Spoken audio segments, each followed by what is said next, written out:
মন্ত্ৰী ডক্টৰ হিমন্ত বিশ্ব শৰ্মাদেৱে আমাৰ গুৱাহাটী চিকিৎসালয়ৰ নিৰ্মীয়মান বিল্ডিং তাত তেওঁলোকে পৰিদৰ্শন কৰে। পৰিদৰ্শন কালত আমাৰ যিটো নিৰ্মীয়মান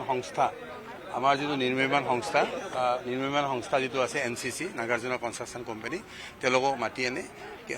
তেওঁলোকে যিটো আগতে যিটো ড্ৰয়িঙত আমাৰ টেণ্ডাৰ হৈছিলে সেই টেণ্ডাৰৰ অকণমান কিবা বেলেগ চাৰে মডিফিকেশ্যন চাৰে বিচাৰিছে, সেইখিনি লৈ ছাৰক প্ৰেজেণ্টেশ্যন কৰিব, তাৰপিছত কাম আৰম্ভ কৰিব। এতিয়ালৈকে আমাৰ ইয়াতে আমাৰ কাম চলি থাকিব যেনেকৈ আছে আৰু এইখিনি জেগা দিলৈ। আৰু ছাৰে আৰু এটা কথা কৈছে যে আমি আগষ্ট ছেপ্টেম্বৰত আমাৰ MMCখন আমাৰ হেণ্ডঅভাৰ হ'ব। হেণ্ডঅভাৰ হ'লে তাতো আমি ৰোগীক চিকিৎসা কৰাৰ কাৰণে যিখিনি ব্যৱস্থা সেই ব্যৱস্থাখিনি আমি গ্ৰহণ কৰিম। আৰু ইতিমধ্যেই তাৰ কাৰণে যিটো আমাৰ সা সৰঞ্জাম লাগিব, তাত CT স্কেন লাগিব, MRI লাগিব বা যিখিনি লাগিব তাৰ কাৰণে আমি ব্যৱস্থা গ্ৰহণ কৰিছোঁ অলৰেডি ইতিমধ্যে। কামটো অলৰেডি তেওঁলোকে আৰম্ভ কৰিছিলে, কিন্তু ড্ৰয়িঙৰ কাৰণটো প্ৰিলিমিনেৰী কাম যিবিলাক ডিমলিশ্যন এইবিলাক কৰি থাকিব পাৰিব, কিন্তু ড্ৰয়িঙৰ কিবা এটা ছাৰে কিবা এটা সুধিলে সেইটো তেওঁলোকে ক্লেৰিফাই কৰিব পৰা নাই যিটো কনষ্ট্ৰাকশ্যন কৰে। আমাৰ বস্তুটো চাওক, এতিয়া আমাৰ যদি কনষ্ট্ৰাকশ্যন চলি থাকে ইতিমধ্যে আমাৰ বেৰিকেডিং কৰা হৈছে। যদি আমি আই ডিপাৰ্টমেণ্ট হওক, অৰ্থপেডিক্স ডিপাৰ্টমেণ্ট হওক, আমাৰ ইফালে আহিবই নালাগে। ডেণ্টেল কলেজেদি গ'লে তেওঁলোকে তাতে চিকিৎসা ল'ব পাৰিব আৰু আমাৰ সেই অঞ্চলটোও চলি থাকিব। আৰু লগতে আমাৰ 2-3 মাহ পিছত আমি MMCতো কিছুসংখ্যক ৰোগী লৈ যাব পাৰিম। আৰু ইতিমধ্যে আৰু 2-3 মাহৰ পিছত আমাৰ যিটো প্ৰাগজ্যোতিষপুৰ মেডিকেল কলেজ সিহঁত কাৰ্যক্ষম হৈ উঠিব। গতিকে তাত 500 বেড, তাত 1800 বেড, 800 বেড, গতিকে টোটেল 1300 বেড। আৰু আমাৰ ইয়াত বেড আছে 1800। এই 1800 বেড আমাৰ তাতে 1300 বেডলৈকে আমি চেঞ্জ কৰাই দিলোঁ লগে লগে।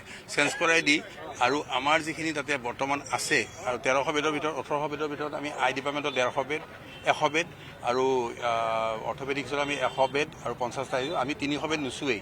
গতিকে আমাৰ থাকিল মাত্ৰ 1400 বা 1500।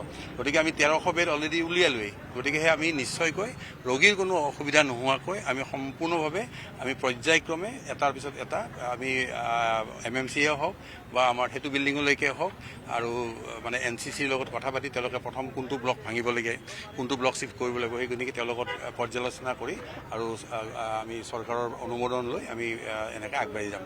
আৰু মুঠৰ ওপৰত আমি এটা কথা আমি মানে ৰাইজক ক'ব বিচাৰিছোঁ যে ৰাইজৰ কোনো অসুবিধা এতিয়া চাওক, আপোনালোকে চাওক, আমাৰ MCHটো গুচি গ'ল, কিন্তু MCHটো মানুহৰ কোনো অসুবিধা হোৱা নাই, বৰং সুবিধা হৈছে। এতিয়া মানুহৰ অপৰ্যাপ্ত ঠাই আছে, তাত সেই ঠাইত আপোনালোকে তাত মানে মানুহৰ ৰেজিষ্ট্ৰেশ্যন কাউণ্টাৰ বাঢ়িল।